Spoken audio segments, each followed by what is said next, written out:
Good morning. Now, you're going to talk to us this morning about Joseph Archibald, which is one of those names that I think many people might know this story, but people may not. So where do we start with Joseph's story? Well, we certainly know the name from his son, actually, John Archibald, who, of course, instituted left money for the Archibald Prize.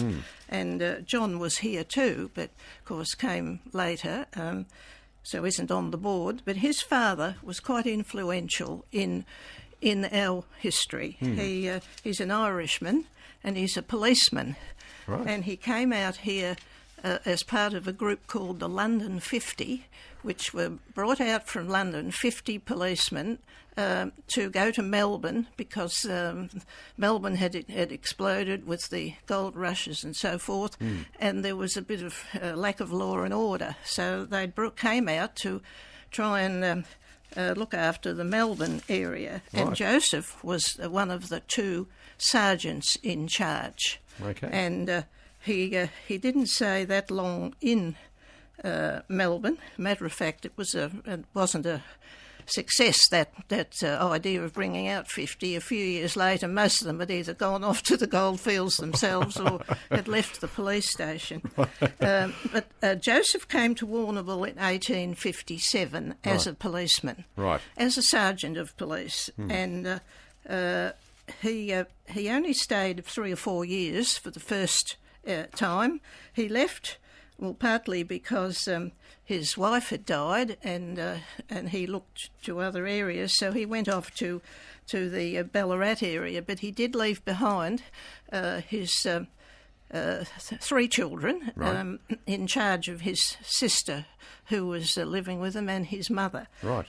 But he came back in 1867 and stayed 10 years and starts to become more dominant in the community. He was a very popular policeman and very, very stern, but very just. And, So was he popular for the right reasons? Or? He was, yes. They called him a terror to evil doers. Right, okay. But yes, but he was also compassionate.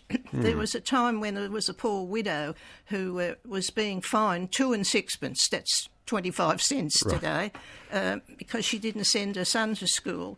And if she couldn't pay, she didn't even have 2 and 6, and she would have gone to jail, and she worried about her child at home. Yeah. So Joseph paid the fine. Right. So he did have that, feeling for Social other people. responsibility, yeah. So it was while he was there in Warrnambool the second time that he became interested in the Mechanics Institute Committee and building, which of course was set up as a sort of adult education centre, a place where they could have education for originally it was mainly for tradespeople, but it became anybody, and it had a library. And Joseph was quite intellectual, amazing for a policeman. He would have probably been a draftsman or an engineer if he'd had the opportunity, but his father was an invalid, so he had to not pursue his education.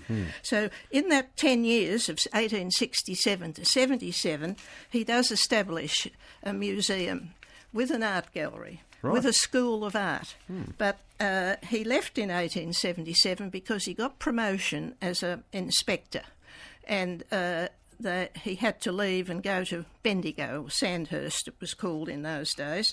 And when he left, they actually gave him the community gave him a farewell gift of something like 70 guineas, which was quite a big lot of money at the time. But anyway, he was only away 3 years and he retired, and he came back to Warrnambool in his retirement, and that 16 years that he spent in Warrnambool in his retirement are really, really important.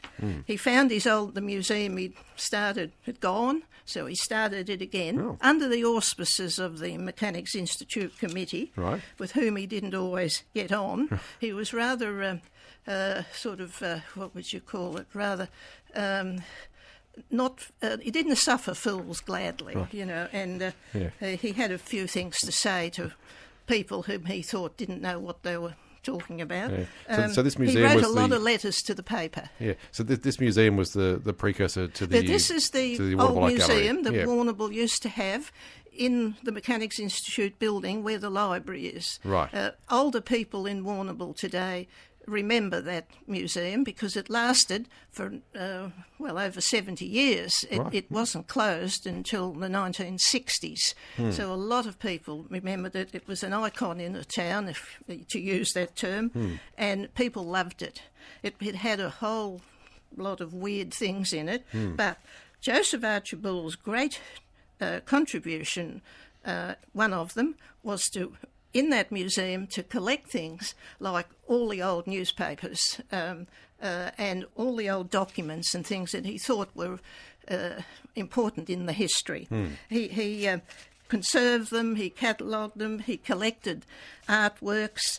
He got people to bring him things. They were bringing in things by the week.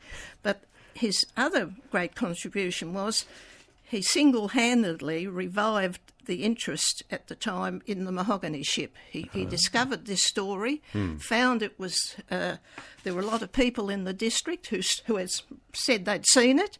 He interviewed them. He started a search. He wrote about it. And his collection of material, now in the Mitchell Library in Sydney, Kenneth McIntyre, who revived it, this last century, said that his work was the most important record that he had to go on. Right. He certainly was very dominant in the town. He had, unfortunately, in his old age, he had a stroke and had to leave Warrnambool. He was paralysed. He couldn't talk. He couldn't walk, and he was bankrupt because the money he had invested unwisely, and he went to Melbourne. He did live on a few years, but it was his daughter Lucy who collected all the Archibald material, including the work from her brother to her brother John, who was a half-brother. John Archibald had to end up supporting his father in his old age, living in Melbourne, because, as I say, he seemed to be very poor, but a very clever and intelligent. And he said Warrnambool was his spiritual home. Right, yeah. And he wanted to be buried here, but somehow or other they buried him in Melbourne. Right. Don't know what happened. But he is a lovely man. And the Joseph Archibald room is at the Art Gallery today. The one where they used to have the 19th century paintings. Right. In recognition of his work in not only art, but in collecting material. Right, yeah. For a policeman, he didn't do too badly. Well, we're very glad to have him on the board. That's excellent. Elizabeth, thank you very much. We'll talk to you again very soon.